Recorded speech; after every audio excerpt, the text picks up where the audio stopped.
Okay, so let us continue with half done question of yesterday. तो कल इस question पे हम रुक गए थे, तो let us continue with this question.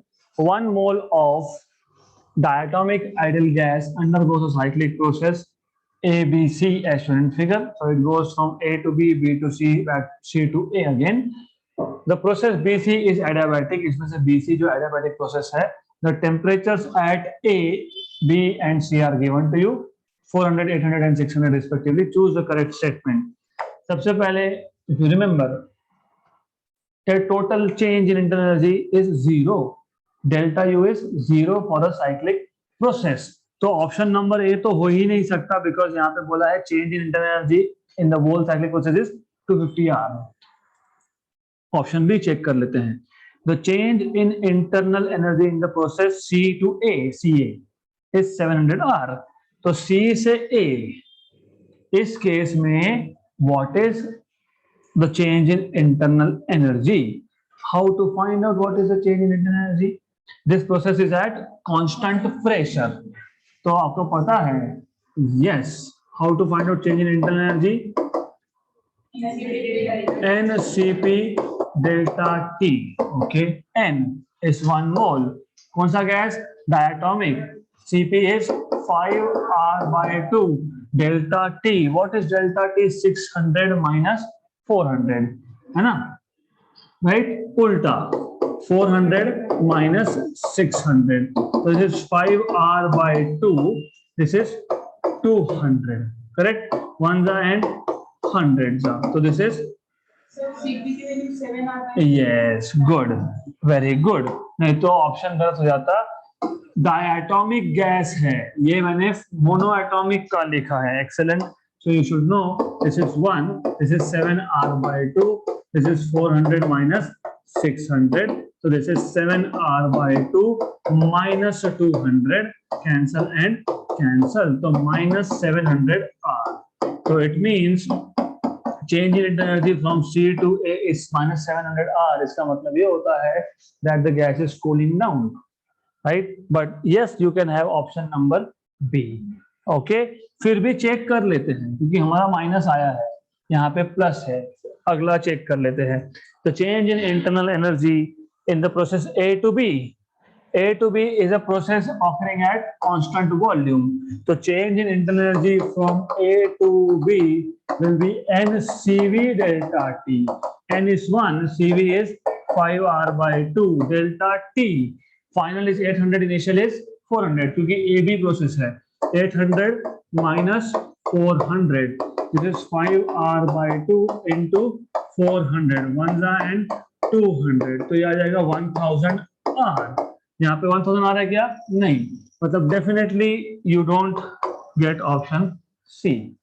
Then from BC, अब प्रॉब्लम ये है कि बीसी में एनसीपी डेल्टा टी नहीं यूज कर सकते, एनसीपी डेल्टा टी नहीं यूज कर सकते, लेकिन साइक्लिक प्रोसेस में टोटल चेंज कितना है? 0.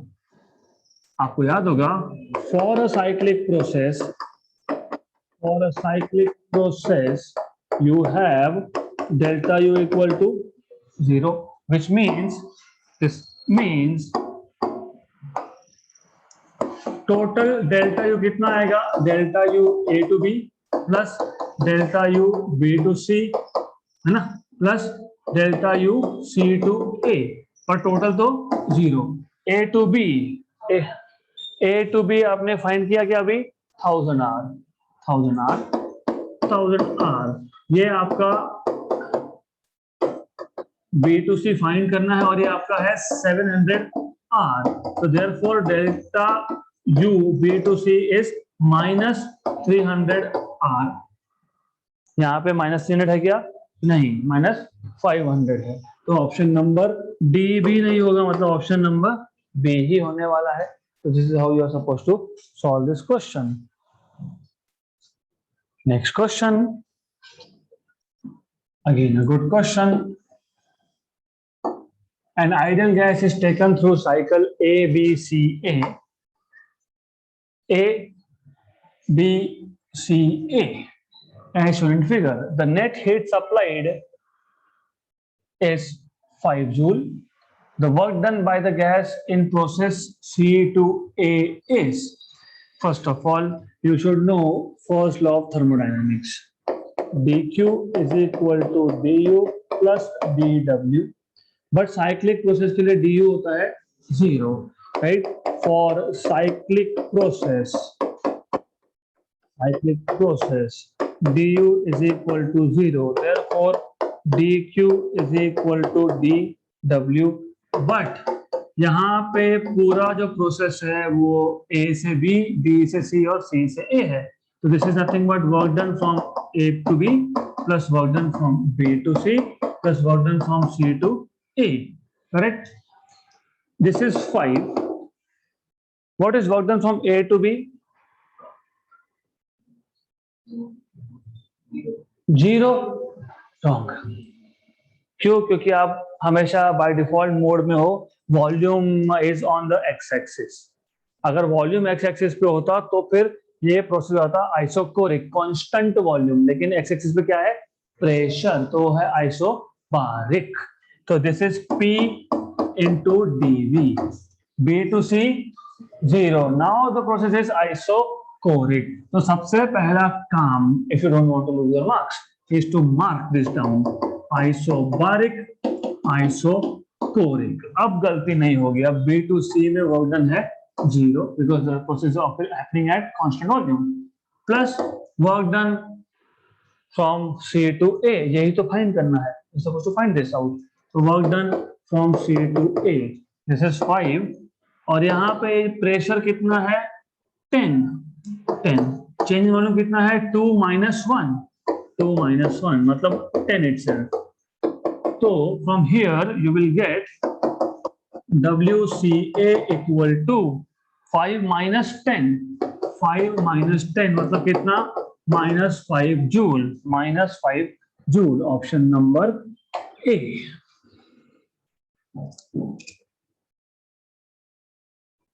Next question. Which of the following graphs correctly represent variation of minus dV by dP by V with pressure for an ideal gas? So which of the following represents the correct graph at constant temperature? A process occurring at constant temperature is isothermal, and for isothermal you will have PV equals to constant. मतलब if you take derivative, तो P as it is derivative of V plus V as it is derivative of P, और constant का derivative 0, correct? तो P dV plus V dP equal to 0. इसका मतलब यहां से आपको मिलेगा P dV equal to minus V dP. हमको क्या चाहिए? Minus dV by dP. तो पहले मैं dV by dP minus adjust कर देता हूं, minus P dV by dP है ना, इक्वल टू V. सिर्फ नेगेटिव साइन को यहाँ पे लाया, dP को भी डिवाइड कर दिया. आगे आपको बोला है minus dV by dP by V, तो minus dV by dP by V. तो बचा हुआ प्रेशर आपने भेज दिया यहाँ पे. कुछ नहीं है, वॉल्यूम को लेफ्ट हैंड साइड में शिफ्ट किया, प्रेशर को राइट हैंड साइड में शिफ्ट किया, दैट्स इट. ओके, पर इसको क्या बोला इन्होंने? बीटा. तो beta is equal to 1 by P, मतलब बीटा और पी इनवर्सली रिलेटेड है. नंबर 1, मतलब डेफिनेटली ये हो नहीं सकता, क्योंकि यहाँ पे प्रेशर बढ़ रहा है, बीटा भी बढ़ रहा है, और वो इनवर्स रिलेशन है, तो नहीं हो सकता. ये भी हो नहीं सकता क्योंकि something like a sine wave, a part of sine wave. Okay, नहीं, ये भी नहीं हो सकता. क्यों? क्योंकि पता होना चाहिए ये जो है it is an equation of rectangular hyperbola. तो ऑप्शन नंबर ए. आपके पास एंड्रॉइड फोन है, उसमें प्ले स्टोर है, प्ले स्टोर में फ्री ग्राफ प्लॉटिंग सॉफ्टवेयर है, तो इंस्टॉल करो और अलग अलग फंक्शन प्लॉट करके देखो, या तो इनबिल्ट फंक्शन वहां पे होते हैं, चेक करो.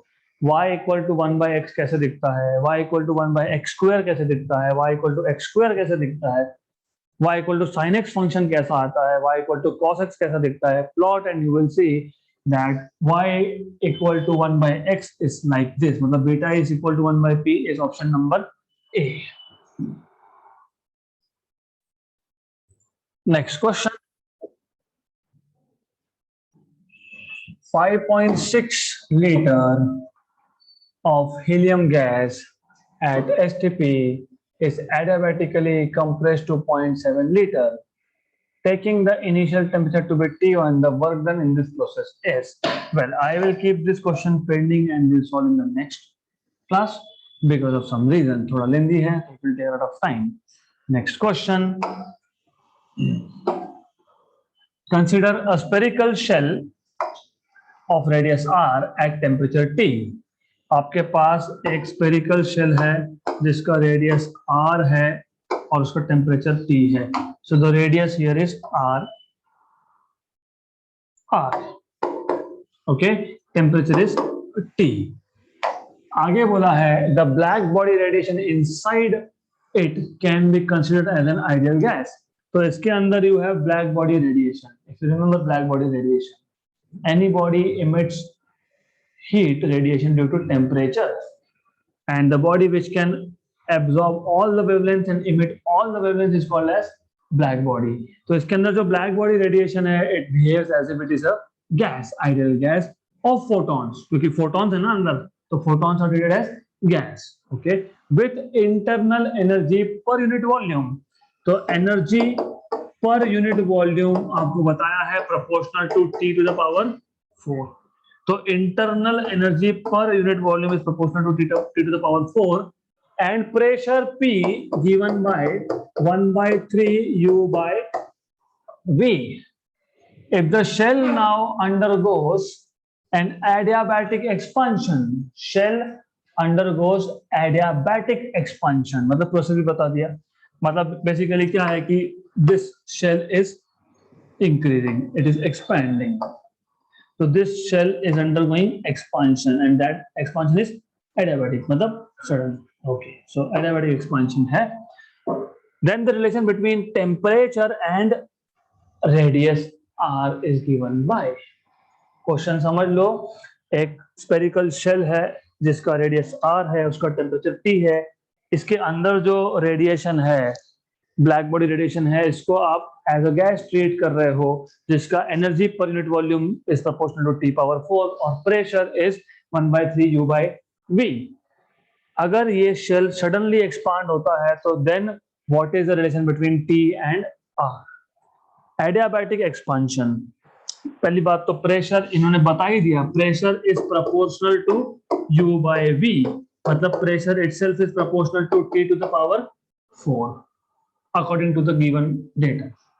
Now, adiabatic expansion में you know temperature is related to volume as TV raised to gamma minus equal to constant. Correct? Good. है ना? Adiabatic expansion में ऐसे होता है ना? Yes. Yes.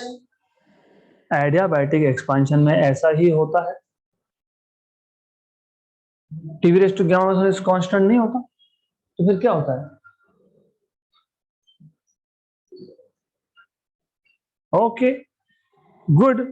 You need to recall equations correctly. देखो ऐसा है, क्वेश्चन बहुत ही सिंपल है, provided you need to remember certain things. Anyways, correct है. TV raised to gamma minus 1 equal to constant, correct है. But you need to remember, not me. So anyways, pressure here depends on U by V, but U by V is proportional to T power 4. मतलब pressure is proportional to T power 4. और ये जो gas off photons है, ये ideal है. Ideal gas equation क्या होता है?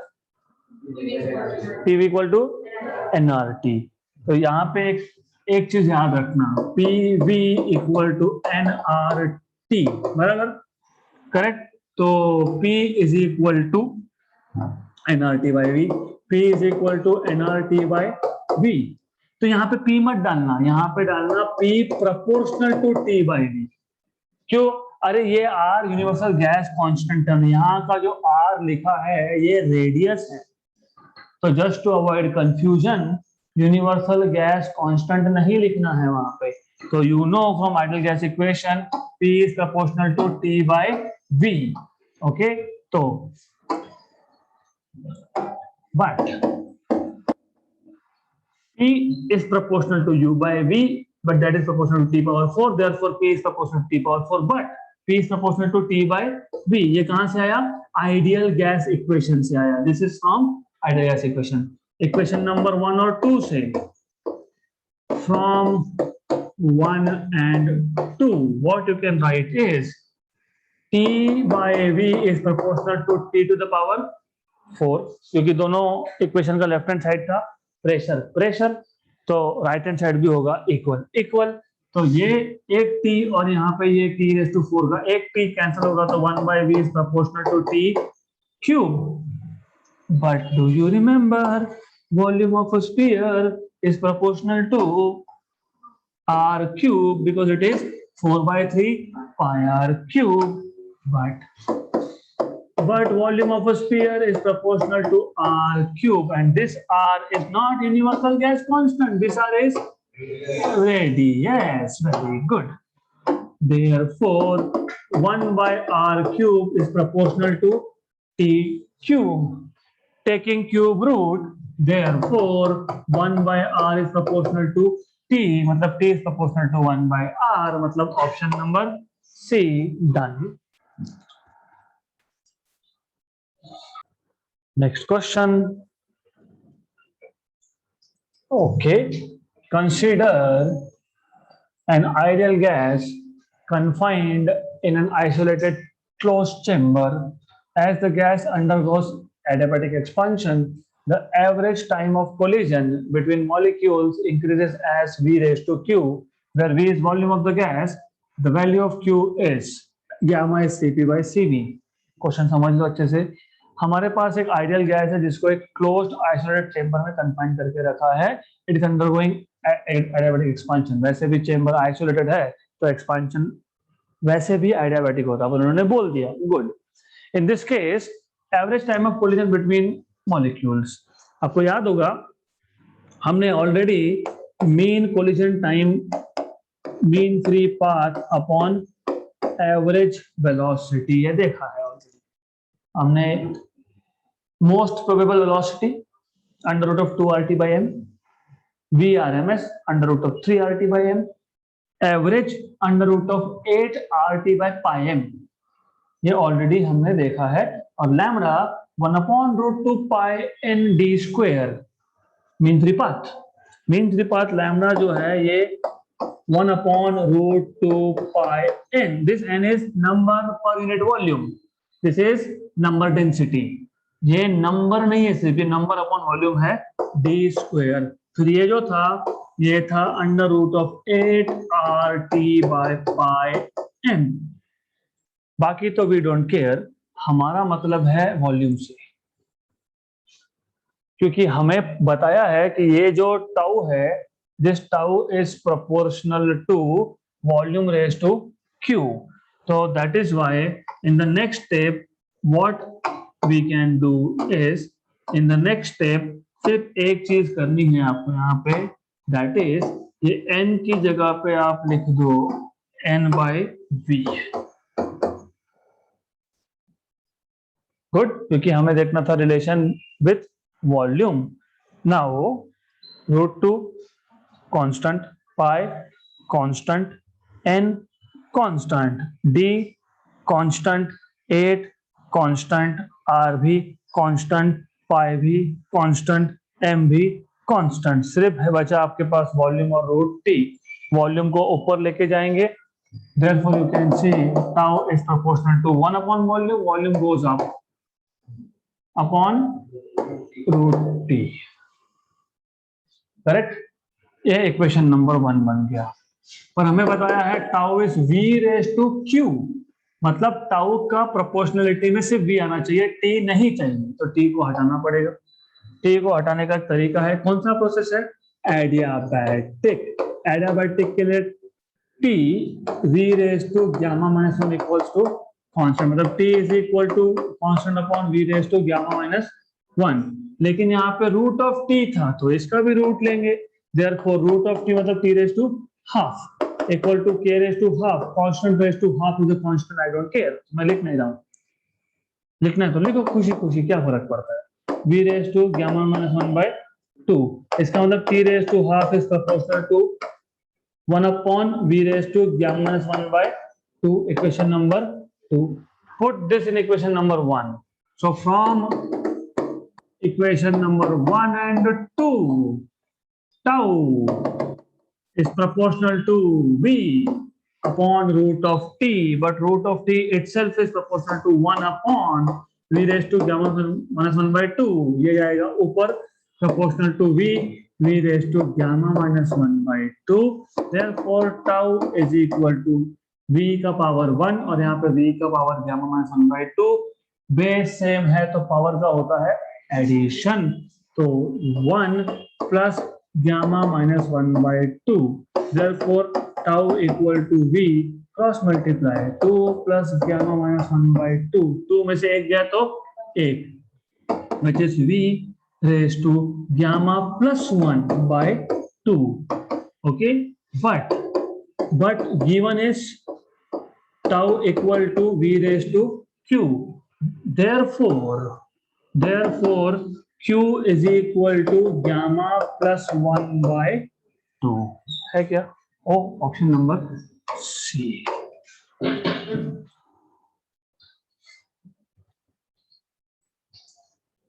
Next question, a diatomic ideal gas is used in a Carnot engine as working substance. तो आप एक diatomic gas को use कर रहे हैं as a working substance. If during the adiabatic expansion part of the cycle the volume of gas increases from V to 32V, the efficiency of the engine is. By the way, आपको याद होना चाहिए Carnot cycle में 4 strokes होते हैं। पहला होता है आइसोथर्मल एक्सपांशन, फिर एडियाबैटिक एक्सपांशन, फिर isothermal compression, then adiabatic compression. उसमें सिर्फ एडियाबैटिक एक्सपांशन पार्ट की बात की है, दैट्स इट। ओके, अब आपको पूछा है कि इफिशियंसी कितना, efficiency 1 minus T2 by T1 पता होना चाहिए। अगर T2 बाय T1 मिल गया तो इफिशियंसी मिल गया। तो बट प्रोसेस इज एडियाबैटिक, तो TV raise to gamma minus 1 constant, मतलब T1 V1 raise to gamma minus 1 equal to T2 V2 raise to gamma minus 1। Therefore T2 by T1 is V1 by V2 raised to gamma minus 1, right? So V1 by V2 is 32 times of V1. V2 is 32 times of V1. So V1 by V2 is 1 by 32. So 1 by 32 diatomic, मतलब gamma 7 by 5 minus 1. So 1 by 32, 32 is 2 raised to 5. 7 by 5 minus 1 is 2 by 5. Good. Now 1 raised to anything is 1. So 1 upon 2 raised to 5 raised to 2 by 5. Cancel or cancel. So 1 by 4. Correct? So T2 by T1 is 1 by 4. Therefore efficiency is 1 minus T2 by T1, that is 1 minus 1 by 4, that is 3 by 4. 3 by 4 is 0.75. Option number C.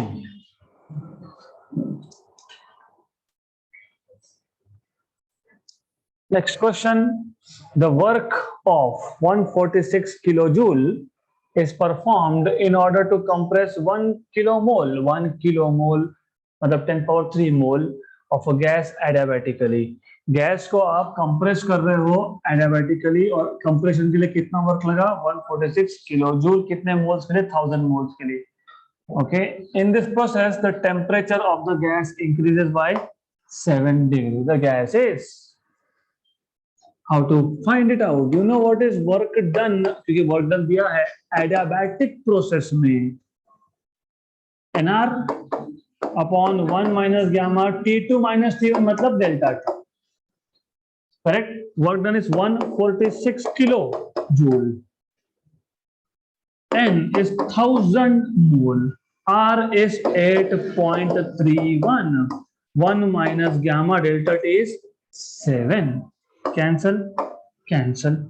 इसको solve कर लो, एक काम करो, you have to of course solve this.